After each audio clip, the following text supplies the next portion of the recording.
Hospital के बाहर माता और पिता बैठ करके इंतजार कर रहे होते हैं कि उनके बेटे को कब होश आए। जैसे ही डॉक्टर आते हैं ऑपरेशन थिएटर से बाहर और वो कहते हैं कि उनका जो बेटा है वो खतरे से बाहर है।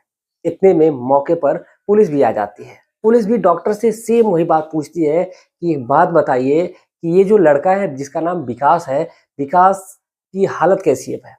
इस पर जो डॉक्टर होते हैं वो कहते हैं कि अभी ये फिलहाल खतरे से बाहर है, लेकिन आप इससे अभी बातचीत नहीं कर सकते क्योंकि जो लड़का है अभी कुछ बोलने की स्थिति में नहीं है। अभी इसको तकरीबन 2 से 3 घंटे का वक्त लगेगा और जब आप लड़का होश में आ जाएगा तब आप उससे बातचीत कर सकते हैं। पुलिस वाले इंतजार करते हैं और जो लड़का है कुछ समय बाद होश में आता है। दरअसल जैसे ही वो होश में आता है, सबको बेसब्री से इंतजार होता है कि आखिर वो लड़का क्या बताएगा जिसका लोग इंतजार कर रहे हैं और किस वजह से उस लड़के की ये हालत हुई थी कि वो ऑपरेशन थिएटर में चला जाता है और फिर उसके साथ ऐसा आखिर वाकया क्या हुआ था। नमस्कार, प्रणाम, मैं अविनाश। वारदात तक के एक नए एपिसोड में आज इस सच्ची घटना के साथ आप लोगों के बीच में आया हूँ। ये सच्ची घटना चंडीगढ़ की है। चंडीगढ़ का एक छोटा सा इलाका लगता है जिसका नाम है बड़राव। इसी बड़राव इलाके का रहने वाला एक परिवार होता है जिस परिवार का मुखिया राकेश होता है और उनकी पत्नी होती है पूनम। ये दोनों लोग हॉस्पिटल के बाहर बैठ करके इंतजार कर रहे होते हैं कि उनके बेटा कब होश में आए और कब ये बताए कि आखिर ऐसा क्या हो गया था उसके साथ कि जिस वजह से उस लड़के की ये नौबत आ जा चुकी थी। दरअसल जब पुलिस आती है और जब इस मामले का खुलासा होता है, जब लड़का होश में आता है तो फिर उसने एक पूरी कहानी ही बता बता डाली। दरअसल ये जो कहानी की शुरुआत होती है, इस सच्ची घटना की शुरुआत होती है साल 2023 से होती है और जो महीना होता है वो होता है अप्रैल का। कहानी की यही से शुरुआत होती है और आप लोग पूरे ध्यान से सुनिएगा कि आखिर पूरा माजरा क्या हुआ था। दरअसल ये जो राकेश है और पूनम, इन दोनों के बीच में इनकी 2 संतानें होती हैं। एक बेटी होती है तो दूसरा बेटा होता है। दरअसल बेटे का नाम विकास होता है और वहीं पर जो बेटी होती है, बेटी का नाम सोनी होता है। सोनी और विकास जो होते हैं वो पढ़ने में बेहद होनहार होते हैं और इन दोनों के बीच में पढ़ाई की होड़ लगी रहती थी क्योंकि दोनों जो होते हैं वो एक ही क्लास में पढ़ रहे होते हैं और इन दोनों की पढ़ाई बेहद अच्छी थी क्योंकि ये क्लास में बेहद अच्छे परफॉर्म करते थे, अव्वल आते थे। यानी कि कभी भाई फर्स्ट नंबर पे रहता था तो बहन सेकंड नंबर पे रहती थी, अगर बहन फर्स्ट नंबर पे रहती तो भाई सेकंड नंबर पे रहता था। ऐसे ही इन लोगों का सिलसिला चल रहा होता है। जो लड़का है वो 8वीं पास करके फिर 9वीं में जाता है और ऐसे करके इनकी पढ़ाई चल रही होती है। साथ ही साथ जो राकेश होते हैं वो राजेश होते हैं, वो चाहते हैं कि जो उनकी बेटे और बेटी हैं वो लोग पढ़ाई में अच्छे हो जाएं। अब इधर जो लड़के हैं वो तो पढ़ने में अच्छे थे ही, साथ ही साथ इसीलिए उन्होंने एक ट्यूशन की व्यवस्था की और वहीं पर एक टीचर अप्लाई किया। तो वहां पर एक जो टीचर होते हैं जिनका नाम चंद्रसेन होता है और चंद्रसेन जो होते हैं वो पढ़ाने में बेहद अच्छे व्यक्ति होते हैं क्योंकि उनके पास तजुर्बा बहुत सालों का होता है। इनकी पढ़ाई अच्छी चल रही होती है, लेकिन जो लड़के हैं अब कुछ समय बीतता है और इसी वजह से वो उनको पढ़ाने का जो तरीका होता है, कुछ तरीके जो होते हैं विकास को पसंद नहीं आते हैं। अब ऐसे ही ये लोग टीचर बदल देते हैं, लेकिन ये लोग स्कूल आना जाना तो इन लोगों का लगा ही रहता है। तो इनकी मुलाकात होती है एक मैडम से जिस मैडम का नाम होता है गीता और इसी गीता से इन लोगों को बेहद अच्छे तरीके से जो गीता मैडम है वो पढ़ा रही होती है। दरअसल जो गीता होती है वो ऐसी वैसी औरत नहीं होती है बल्कि एक विधवा औरत होती है, लेकिन उसकी जो पढ़ाई होती है बेहद अच्छी होती है। उसके द्वारा जो पढ़ाया गया सिलेबस रहता है वो बच्चों को बहुत ही अच्छे ढंग से समझ में आता है। अब इधर जो गीता है वो बेहद दिखने में खूबसूरत होती है, जिसकी उम्र महज अभी 38 साल होती है और उसकी जो शरीर होती है इतना कसा हुआ होता है कि उसको देखने के बाद जो स्कूल का हर एक टीचर था वो उसको पाने के लिए पागल हो रहा था क्योंकि वो इतनी खूबसूरत थी ही। और लेकिन जो टीचर थी वो तो विधवा थी और लेकिन वो किसी भी टीचर को भाव नहीं देती थी। इधर जो लड़का है विकास, विकास भी दिखने में बेहद स्मार्ट होता है, हैंडसम होता है। अब इसी बीच जो राकेश होते हैं तो अपने बच्चों से कहते हैं कि अगर कोई टीचर हो तुम्हारी नज़र में तुम बताओ जो बढ़िया पढ़ाता हो। इस पर जो उनकी बेटी होती है वो बेटी जो कहती है कि सोनी की जो हमारे स्कूल में एक नई मैडम आई है वो बेहद अच्छा पढ़ाती हैं, अगर हो सके तो अगर वो पढ़ाने के लिए तैयार हो जाएंगे तो हम लोगों की पढ़ाई बहुत ही अच्छी हो जाएगी। जो अब राजेश होते हैं वो बातचीत करते हैं जा करके मैडम से। जो मैडम होती है वो तैयार हो जाती है पढ़ाने के लिए, लेकिन उनकी एक शर्त होती है कि वो आपके घर पे आकर नहीं पढ़ाएंगी, बच्चों को उनके घर पे जाकर के पढ़ना होगा। अब इस पर जो राजेश होते हैं वो मान जाते हैं, वो कहते हैं कि ठीक है। अब जो विकास है और जो सोनी है, ये दोनों जा करके वहीं पर पढ़ने लगते हैं और पढ़ते-पढ़ते ये दोनों पढ़ने में बेहद अच्छे थे, मैडम बहुत ही अच्छी थी, पढ़ाती थी। लेकिन एक दिन होता ये है कि जो विकास होता है, उसकी आदत होती है सबसे हँस करके बात करने की, और इसीलिए मैडम कोई बात कहती हैं तो वो उनकी तरफ बातें करते-करते हँस देता है, और ये हँसना ही उसके लिए काल हो जाता है। कहीं न कहीं जो मैडम होती है, उसके ऊपर फ़िदा होने लगती हैं। अब इधर जो मैडम है वो तो फ़िदा हो ही रही थी, अब जो लड़की है वो उसको कहीं न कहीं एक अपने भाई, अपने मैडम को शक ना हो, इसीलिए मैडम ने एक षड्यंत्र ही रच डाला। दरअसल जब भी कभी वो उस लड़की की छुट्टी कर देती थी, तो कभी लड़का जाता था कोचिंग, कभी नहीं जाता था। अब ऐसे कर के इन लोगों का जो सिलसिला है वो चल रहा होता है। एक नई कहानी की फिर से इसी में शुरुआत हो जाती है। दरअसल जो लड़का है, यानी कि जो विकास है और जो वो मैडम है गीता, इन दोनों के बीच में अब धीरे-धीरे कहीं न कहीं प्रेम प्रसंग शुरू होने लगता है। दरअसल जो मैडम है लड़के को पढ़ाने के बहाने उसके गालों पे हाथ फेरती, उसके बदन को छूने की कोशिश करती।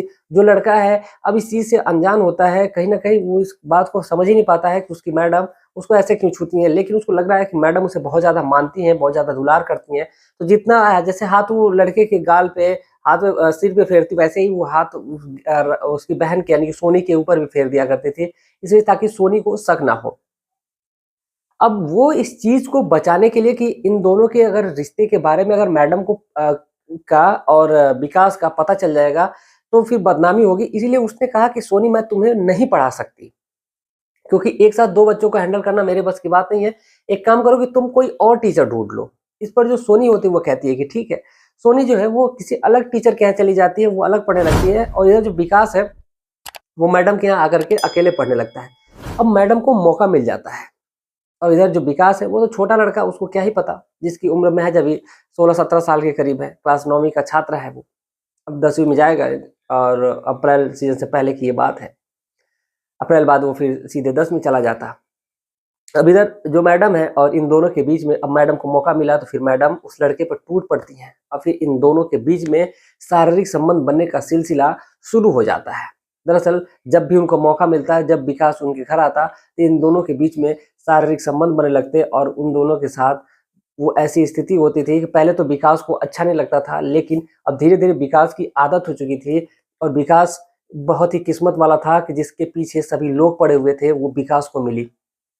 विकास बेहद अपने अच्छे तरीके से उसके अच्छे व्यवहार होते हैं, और मैडम के द्वारा कहे गए शब्द उसको बेहद अच्छे लगते थे। अब इसीलिए वो उनके साथ वक़्त गुज़ारता था। लगभग जो ट्यूशन थी उसकी 1 घंटे की, अब वो मैडम के पास 2-2 घंटे, ढाई-ढाई घंटे गुज़ारता था। घर वाले अगर पूछते थे कि इतना टाइम क्यों लगता है? वो कहते हैं कि मैडम एक्स्ट्रा पढ़ाने लगती हैं, मैडम को कोई काम आया तो वो चली जाती है, फिर मुझे दे देती हैं काम, मैं वहीं पे करने लगता हूँ।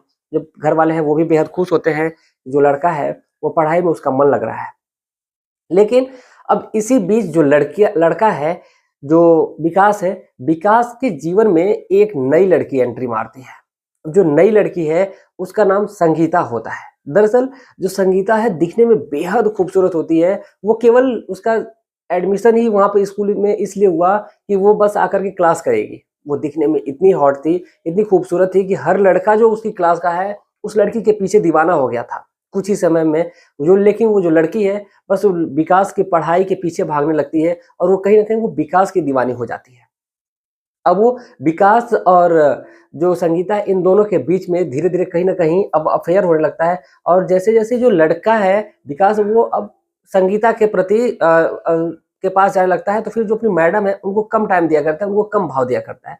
कहीं न कहीं मैडम को इस बात की भनक लग जाती है, क्योंकि वो उसी स्कूल में पढ़ाती भी थी। जैसे ही देखती हैं कि जो लड़का है इसके प्रति इसके साथ जा रहा है, तो उस लड़की से चिढ़ होने लगती है। अब उस लड़की को हमेशा वो टॉर्चर करती है। अब एक दिन तो वो विकास को जब होम ट्यूशन पढ़ा रही थी, तो फिर उसको मना करते कि तुम उस लड़की से दूर रहो, वरना तुम्हारे लिए अंजाम बहुत बुरा होगा। अब इसी बात को लेकर के यहीं से जो शुरुआत होती है, विकास को टॉर्चर करने लग जाती है वो मैडम। अब ज़बरदस्ती संबंध बनाने के लिए बार-बार अगर संबंध बनाने का जो सिलसिला है, ये मान लीजिए कि हफ्ते में या फिर 1 दिन में, 2 दिन में, ऐसे करके 1 दिन का गैप करके ऐसे चल सकता है। लेकिन कोई औरत अगर कहे कि तुम मेरे साथ प्रतिदिन आकर के 3 बार 4 बार संबंध बनाओ, सेक्स करो, तो फिर ये इम्पॉसिबल हो जाता है। कहीं न कहीं वो मैडम जो थी, वो इतनी हवस की भूखी थी कि वो विकास के साथ आए दिन में 3 बार 2 बार ऐसे करके उसके साथ शारीरिक संबंध बनाती थी, लेकिन अब विकास इस चीज़ से ऊब चुका था। अब कहीं न कहीं वो इस चीज़ से अब दूर जाना चाहता था। इस मैडम से अपना पीछा छुड़ाना चाहता था, लेकिन जो मैडम थी, वो उसका पीछा छोड़ने का नाम ही नहीं ले रही थी। इधर जो लड़का इसके जीवन में, वो संगीता नाम की लड़की आई है। अब ये उससे सारी चीज़ें, बातें जो भी करना रहता था, क्या करता था, मैडम से इसकी दूरी बनती जा रही थी। मैडम को ये बातें रास नहीं आती है। अब कहीं न कहीं वो विकास को इतना ज़्यादा टॉर्चर करती हैं और कहती हैं कि उस लड़की को छोड़ दो वरना तुम्हारा अंजाम बहुत बुरा होगा। दरअसल उस लड़की ने, वो जो लड़का है विकास, उस मैडम के साथ जब शारीरिक संबंध बनाता था, इसी बीच जो मैडम है अपने फ़ोन में चोरी छुप के वीडियो बना लेती है। और उस लड़के को ये धमकाती है कि अगर वो उसके साथ नहीं रहेगा, उसके साथ नहीं संबंध बनाएगा, तो फिर वो इस वीडियो को वायरल कर देगी, उसके परिवार वालों को दिखाएगी कि ये मेरे साथ रेप कर रहा है, वो पुलिस में इन्फॉर्म कर देगी। अब इस लड़का जो होता है इसी चीज़ से काफ़ी परेशान हो जाता है, लेकिन अब वो ट्यूशन जाना कम कर देता है और वो अपने परिवार वालों से कहता है कि अब वो ट्यूशन नहीं करेगा, अब वो खुद अपना पढ़ लिया करेगा या फिर वो टीचर बदलेगा, अब वो मैडम अच्छा नहीं पढ़ाती है। लेकिन जब परिवार वालों को ये लगता है कि अब ये पढ़ना नहीं चाहता, ये बहाने कर रहा है, अब हद तो तब हो जाती है कि जो मैडम है, वो एक दिन विकास के घर पे आ जाती है और कहती है कि तुम पढ़ने क्यों नहीं आ रहे हो? ये इतना गुस्सैल अंदाज में बोल रही थी, लेकिन परिवार वालों को ये लगा कि मैडम इसके भविष्य के प्रति इतनी जागरूक है कि ये इसको पढ़ाने के लिए देखिए घर तक आ गई। लेकिन उनको अंदर की बात नहीं पता होती है कि दरअसल ये जो मैडम है, इसके अंदर की सच्चाई क्या है और ये क्यों पीछे पड़ी हुई है।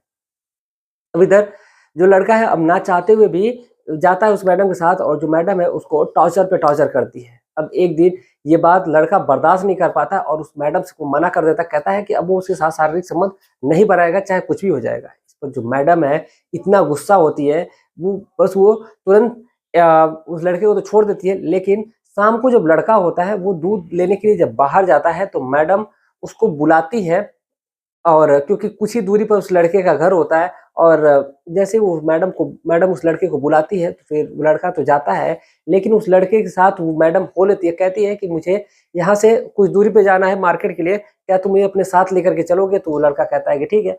मैडम ने आज कुछ अलग ही अंदाज बना रखा था, अलग कलर की उसने सूट पहन रखा था।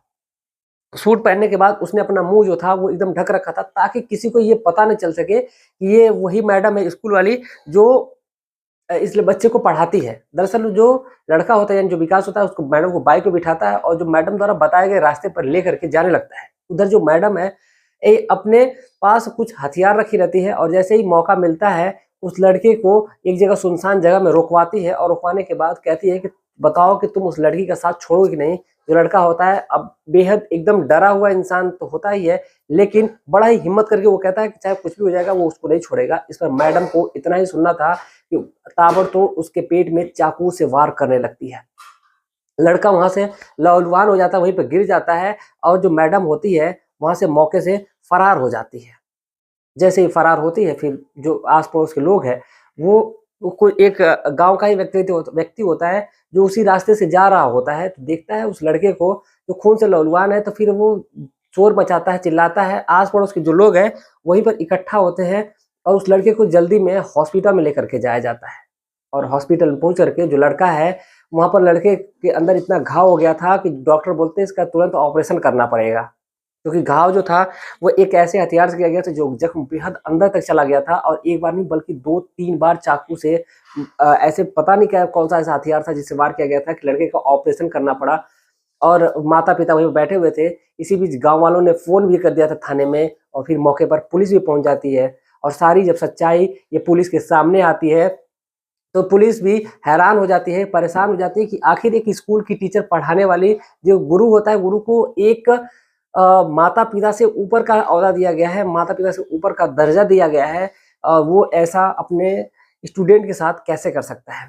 फिलहाल पुलिस उस मैडम की तलाश में जुट जाती है और उस मैडम को अरेस्ट करने के लिए पुलिस जैसे ही उसके कमरे पे जाती है, तो देखती है कि कमरे पे ताला बंद है।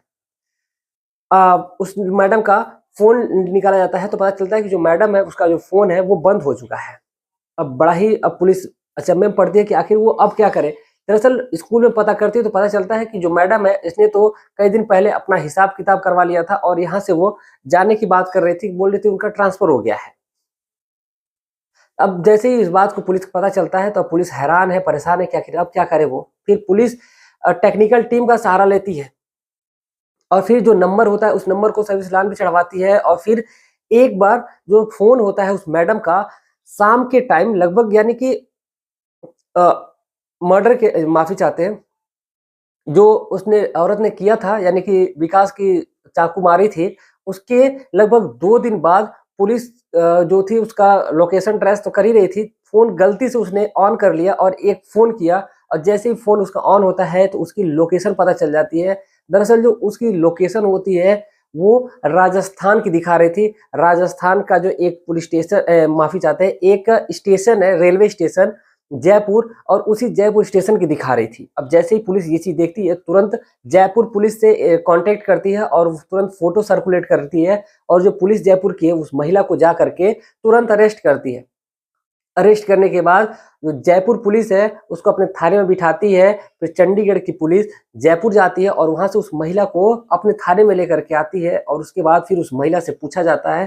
तो फिर जो महिला है वो सारी बातें बताती है, कहती है इस लड़के ने मेरे साथ धोखा किया था, मेरे साथ वक्त गुजारने के लिए कहा था, लेकिन मेरे साथ ये अब नहीं रहता, इसको नई लड़की मिलते ही इसने अपना रंग बदल लिया और मुझे छोड़ दिया है। अब जैसे ही इस बात को पुलिस सुनती है, कहती है तुम्हें अपनी उम्र का भी नहीं लिहाज है, अपनी इज्जत का नहीं लिहाज है, तुम एक विधवा औरत हो और एक लड़के की जीवन तबाह कर रही हो।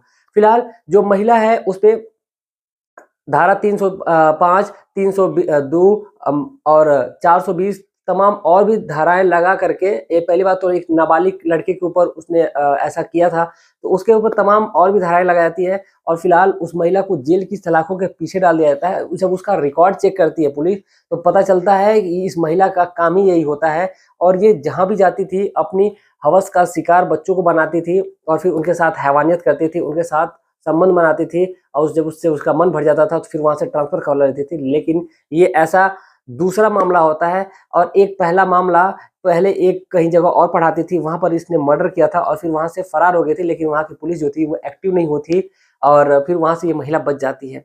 फिर दोबारा से ये यहाँ पर वही काम करती है, लेकिन यहाँ की पुलिस उसको अरेस्ट कर लेती है। फिलहाल जो महिला है वो जेल की सलाखों के पीछे है, और जो लड़का है अभी वो खतरे से बाहर है। तो ये थी आज की पूरी कहानी। इस सच्ची घटना को सुनाने का उद्देश्य हमारा किसी की भावनाओं को ठेस पहुँचाना नहीं है, बल्कि आपको जागरूक करना है, आपको सचेत करना है। आप जहाँ भी रहें, स्वस्थ रहें, सुरक्षित रहें। इस कहानी में, इस सच्ची घटना में बताए गए जितने भी नाम हैं, सभी नाम काल्पनिक हैं, और इस नाम से किसी भी अन्य व्यक्ति का लेना-देना नहीं है। दरअसल ये नाम केवल इंडिकेट करने के लिए बताया गया है। ये कहानी सच्ची थी और फिर बस एक नाम इंडिकेशन दिया गया है। तो फिलहाल जाते-जाते कुछ हमारे दोस्त हैं जिन्होंने कमेंट किया है, मैं उनके नाम लेना चाहूँगा। दीपक कुमार जी हैं, ओमकार श्रीवास्तव जी हैं, संजय कुमार यादव जी हैं, हरिहर सिंह जी हैं मोहाली चंडीगढ़ से, और धर्मेंद्र सोनी जी हैं। हरिहर सिंह जी जो है हैं मोहाली चंडीगढ़ से। उनको शायद इस घटना के बारे में पता भी होगा, शायद उन्होंने सुना भी होगा। अगर आप सुने होंगे तो प्लीज़ कमेंट करिएगा। और भी हमारे भाई हैं, विष्णु राजपूत जी हैं, सतीश कुलकर्णी जी हैं, जय परिहार जी हैं, प्रभुराम जी हैं, अनिल कुमार जी हैं, चंद्रसेन जी हैं पीलीभीत से। तो आप तमाम लोगों का तहे दिल से शुक्रिया कि आप लोग इतना प्यार और सपोर्ट बनाए रखे हैं। उम्मीद है कि ऐसे ही अपना प्यार और सपोर्ट बनाए रखेंगे। मिलते हैं कल एक और सच्ची घटना के साथ, तब तक के लिए जय हिंद, जय भारत।